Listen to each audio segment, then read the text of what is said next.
Kaya pala ganito ang naging resulta ng kapalaran ko. Kasi alam ng Diyos na kaya ko. Sa edad kong to, napagod na akong magmadali.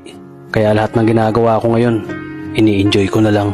Siguro sa dami na rin ng aking pinagdaanan, napagtanto ko na ang buhay ay mas malawak at mas mahiwaga pa sa mga problemang dumarating sa buhay natin.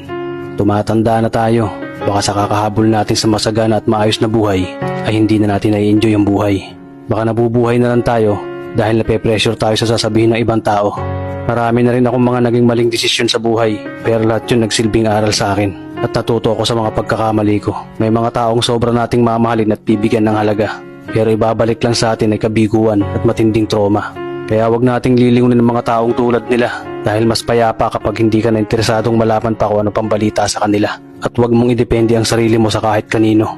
Tandaan mo, kahit sarili mong anino, iiwan ka din nito kapag madilim na ang paligid mo. Kailangan natin matutunan na huwag ikumpara ang sarili natin sa iba dahil hindi natin laban ang laban nila. Karera mo to, di nila karera. Dahil ang buhay ay hindi naman nasusukat sa kung sino ang mayaman, kundi kung sino ang payapa.